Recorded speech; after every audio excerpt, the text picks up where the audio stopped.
entire region actually. Okay. So play the same argument actually. You're going to see that it will work. Okay. It will work. So in fact, you can, what would be the most generalized form of it? The most generalized form of it,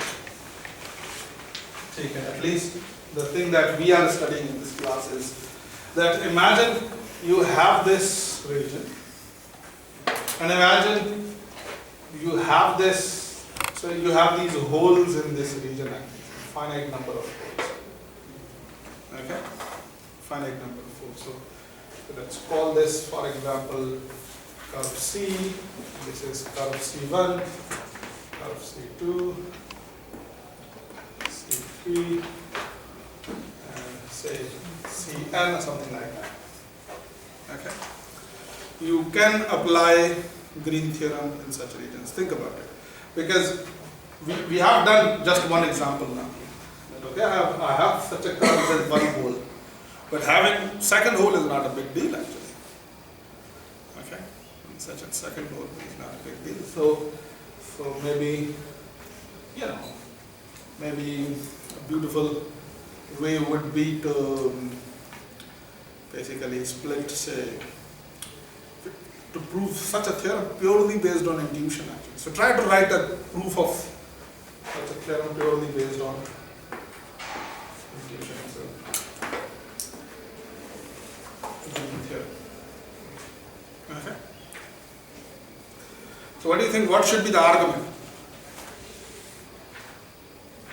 What are you going to do with it? There can be many ways in which you can approach it. One way could be that split it into such parts. Now this region is same as this region actually. What's the difference in it? So now I know green theorem is true here, green theorem is true here, no, green theorem is true here. So if you want to find circulation here of curl, you know, I can apply green theorem and compute circulation and then sum them up actually.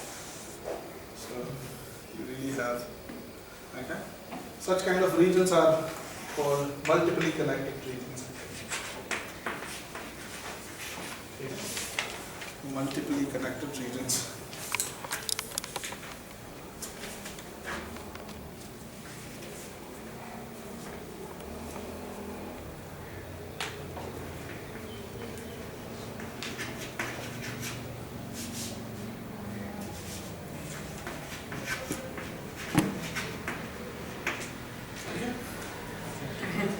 So what would be the statement of it actually if you want to write it, that okay, if you have a vector field defined on such a region and you want to compute, say,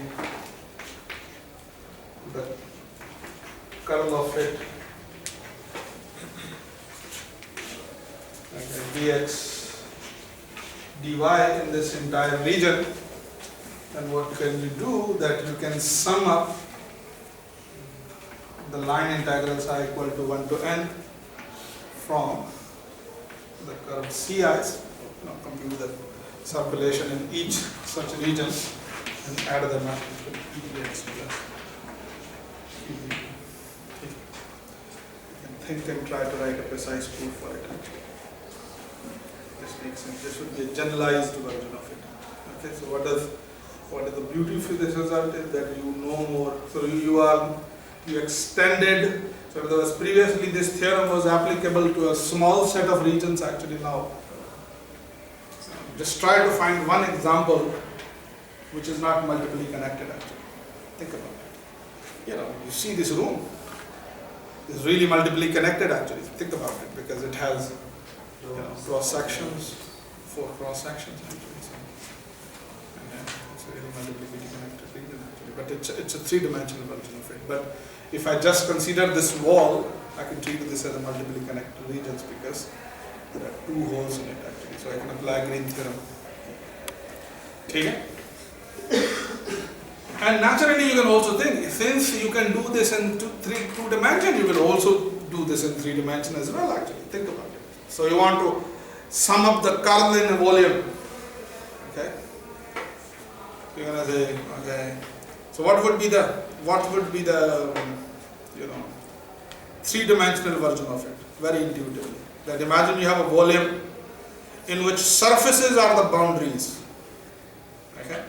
And you're gonna say the total circulation, local circulations within volume, the curl within volumes, okay, is going to equal to the circulation of vector fields along the entire surface actually. That's what is really Stokes theorem. Stokes theorem क्या कहता है? That you have a volume, you compute all curls, it's equal to basically what on the other side, the surface integral of the vector field F actually. Anyway, we'll get into that as well, but it's very intuitive. Okay. Okay, so next I'm proving a theorem which is divergence theorem. Okay, I'm assuming we have had enough discussion about divergence. We understand what do you mean by divergence. Okay, so I'm gonna directly go into the statement of it, or maybe some preparation for it. So the next topic that we're going to do is divergence theorem. So as I said, Green theorem has a three-dimensional analog as well, so you can extend this to three dimensions. Stokes theorem. So this is a Stokes theorem in two dimensions, really. That's what it is. So उसमें ये biscuit हमारा tube बन जाएगा. Exactly.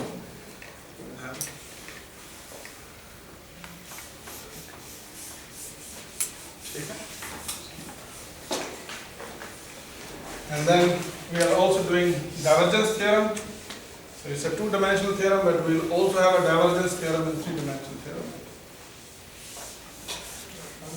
And if you can have a Stokes theorem, for example, in two dimension and three dimension and higher dimension, okay, what you can really do is that you can write Stokes theorem in a very generalized form actually. We need to learn something what is called differential forms for learning it actually. Anyway, just to fill out time, we'll get into that as well. So, divergence theorem.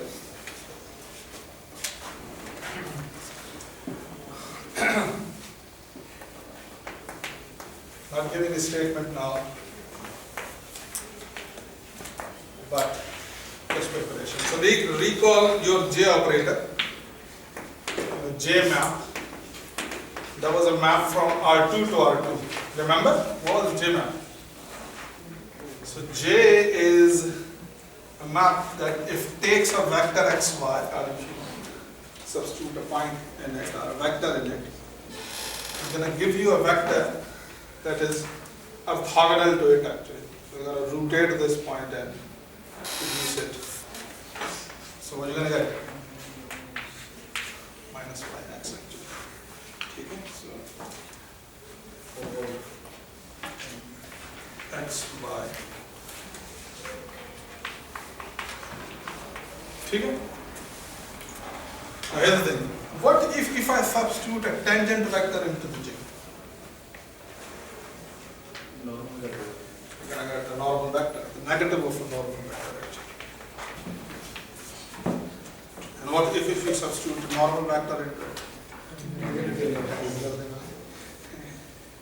Anyway.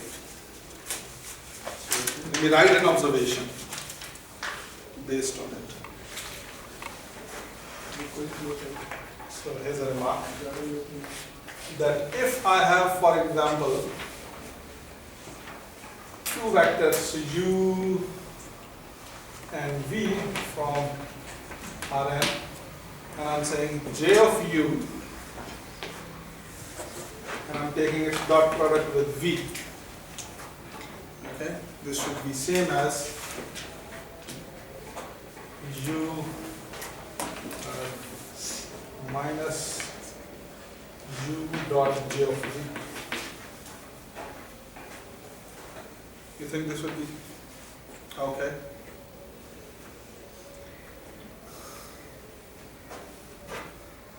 Think about it, R2. this is true in Rn, but let's think about R2 actually. So J is like U1, U2. So J of U1, U2 is going to be minus U2, U1. And you are taking the dot product with V, so it's like a V1, V2. So what are you going to get? Minus U2, V1 plus U1 V2. V2. Okay? And now think about this one. U1, U2. And this will be what? Minus V2 V1. So what are you going to get? Precisely same expression as this actually. Okay, precisely. So this is one observation.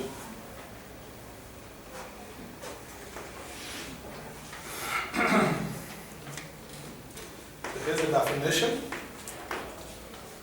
If I say C is a parametrized curve, and we know parametrized curve by parameterization P. Okay, I know how to define a tangent vector. So what is a tangent vector? So P prime of T, unit tangent vector divided by the magnitude of P prime of T. Okay, obviously T also depends on we define it in this manner. Now, what would be the J of T of P of T? We can call it, that's a normal vector N of P of T. So if I want to define normal of P of T, I'm going to say it's the really J of P of T. So take your tangent vector and substitute into the J, and whatever vector comes as an outcome, obviously is going to rotate the tangent vector by 90 degrees. So I'm going to call it a unit normal vector. Okay.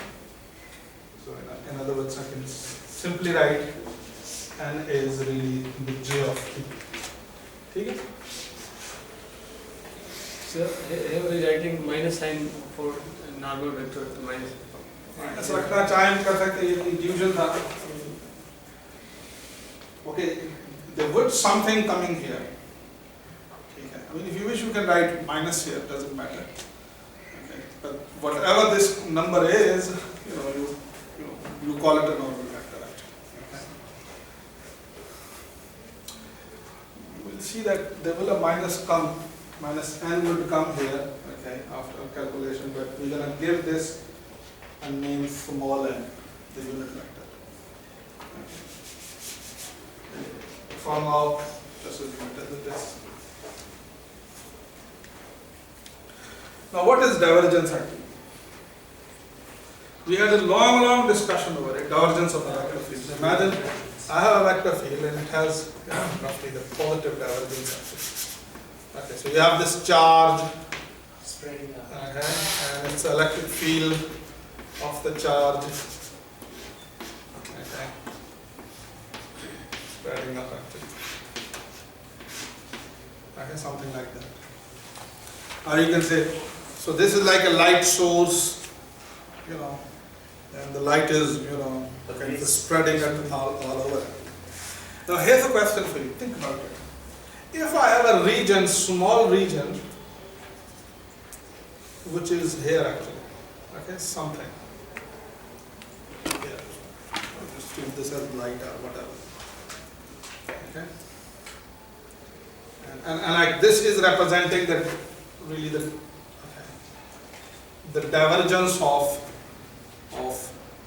the field, actually, kind of a positive divergence of the field. Okay. Maybe I should write it precisely. Okay. I'll make a picture precisely. Okay. The good picture is given here in the notes. So it says, imagine you have something like this. Something like this is happening.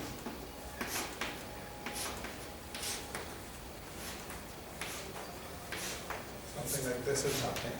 Okay. Something like this is happening. And it's going all over actually. So if you may interpret, for example, okay, these are the light waves going on.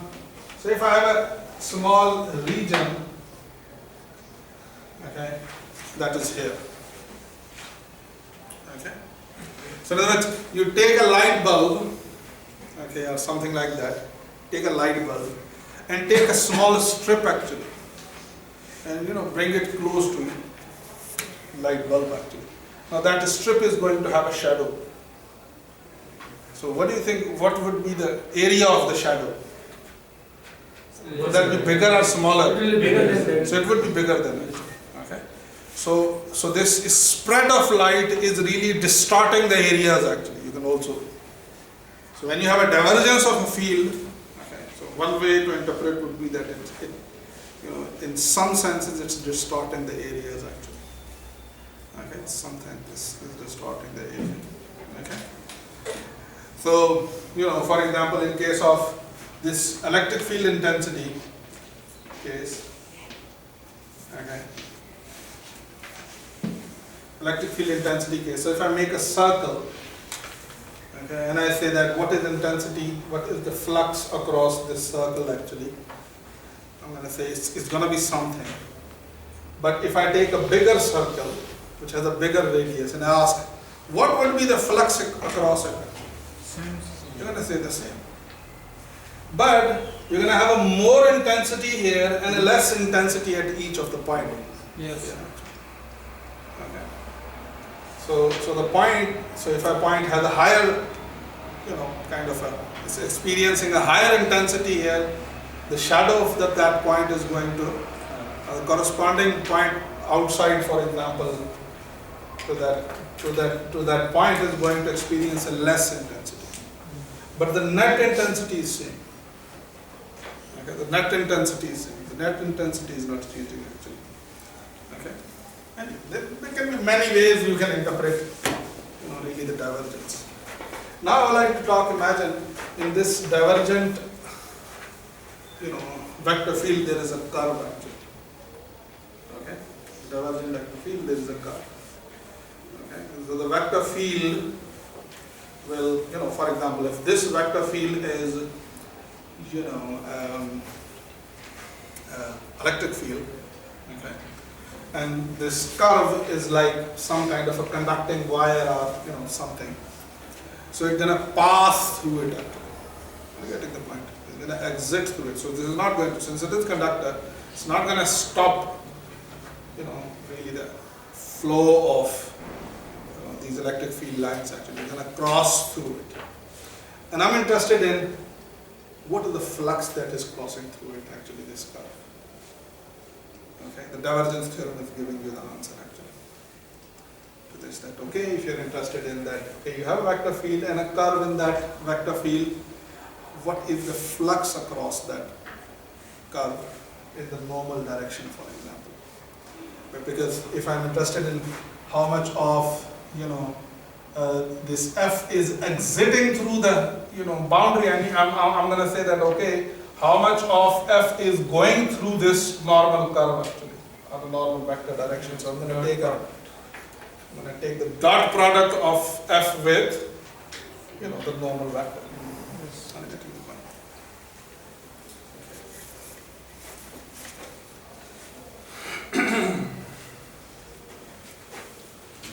So here's it. So let's say S is a subset of U, and U is some region, some open subset in Rn, and S is some part of it. Okay? And let's assume that S is a green region. Okay? Green region. But I know that I can extend this conclusion to higher regions as well actually. So you can do the same thing as well. So starting with the green region. Okay, so if it is a green region, it must have some boundary. Okay? And let's C is the boundary of the green region actually. Okay? And let F is a vector field defined, for example, on this U actually. Okay, so U is so F is a map, smooth map from U to Rn actually. Or maybe in our case it could be, say, R2 to R2. Okay. I can be specific R2 to R2 because we are talking about 2 dimensions here. Okay. Now I would like to define what would be JF operated onto x actually. So I know f. Okay, so what would be jf operated onto x, where x is a point, for example, in R2 xy? So what do you think? What would be the meaning of it? J of So jf is like j of pq. Okay. So j of f is going to be minus qp. So it's going to be minus minus q of xy and p of xy. P of xy. ऐसे कह सकते हैं? ठीक है. For all xy's from, say, the point S. ठीक है? Now Green theorem tells me that imagine, okay, so if I make a picture of it, the picture would look like this actually. So you have this green region, okay, some region for Fubini type 1, Fubini type 2, and you have a field that is going all over it. And I'm interested in how much of this field is diverging within region actually. Okay, so the divergence theorem tells you that the amount of the divergence that is happening in this field is the same as the field exiting the boundary. Okay, so if you sum up all f that is exiting the boundary, would tell you that how much of the divergence is going on within that region actually. Okay? So what I would like to do, I would like to compute, say, the divergence of the field in this region S. So what I need to do, let's compute del dot f, okay, in this entire region. Okay? So what would be del dot f? So it's gonna be partial p by partial x plus partial q by partial y dx dy. Agree?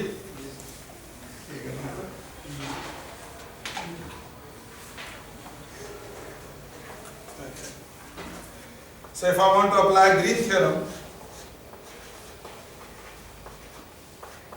Green theorem here, so this would be a line integral over C. The question is, what should we integrate?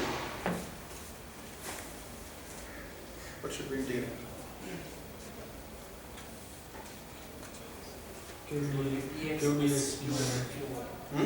P into dx. P into dx. Yes. थोड़ा सा. So think about it.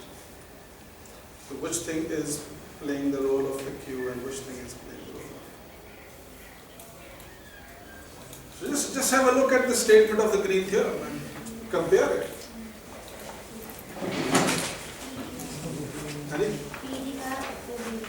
P dy and Q dx, but there would be a minus sign as well. So where that would be a minus sign? Sigma p. Yes. So it's going to be, you can write it as, say, P dy minus Q. P dy minus Q dx. I say, minus Q dx plus P. And you integrate it around this. Okay?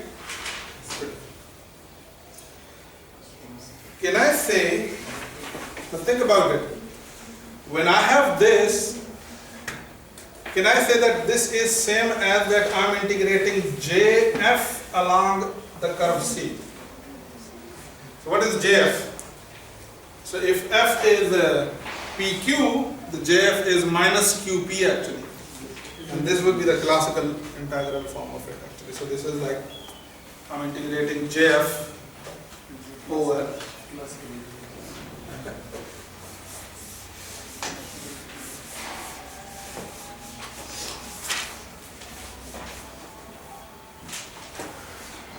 Okay.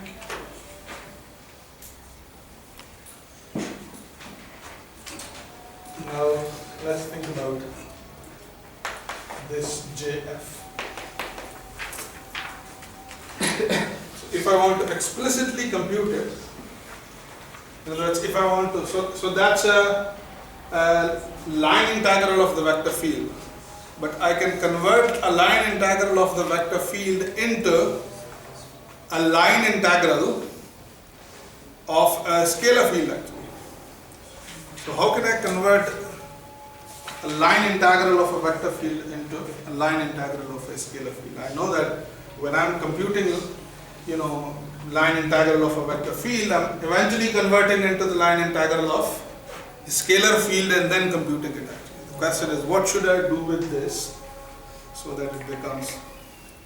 Okay, so here's the thing. How do you compute f? So f of p of t. So you say, take the f, take the dot product with the t and, integrate it. That's what you do. Yes, sir. So if you want to compute it, so what would be this? C jf dot t. Yes. That's how I can. But this jf dot c, I can write this as f dot jf and put a minus here. Jt. But what is jt? The f dot, I can say it's minus n. See? So I'm giving this minus n a name small n.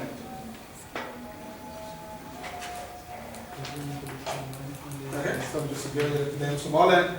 So this would be same as c. I'm going to call it this n as a unit normal vector actually.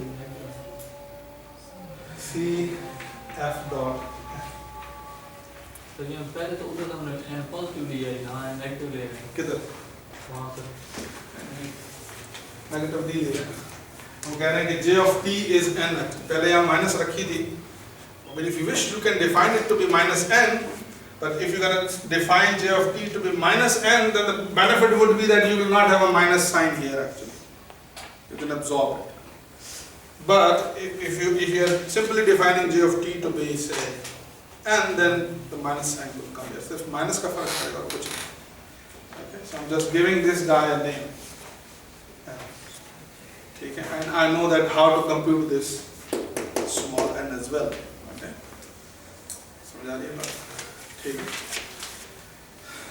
me write the theorem. So what we have done with this calculation, divergence theorem. Let me write a precise statement of it.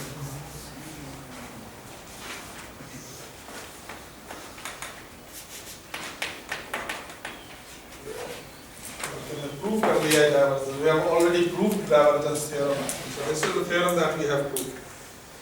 So it says let f be a vector field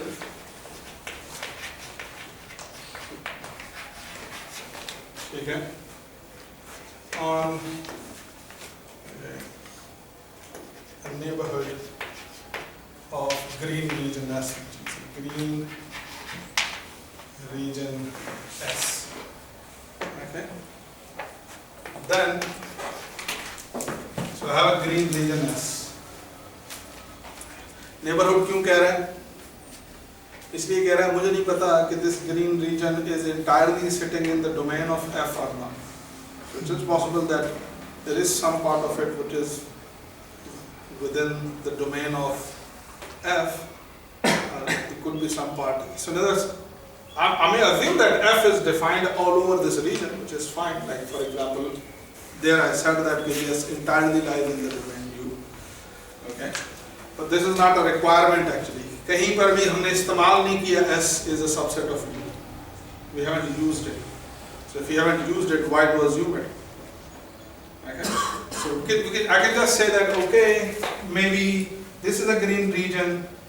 So I can have a vector field which is defined over entire region or some part of the region. Okay? Let's make it properly a green region, something like that. The previous one was not a green region, but this is a green region, something like that. Okay? Then, so what does this theorem is telling you?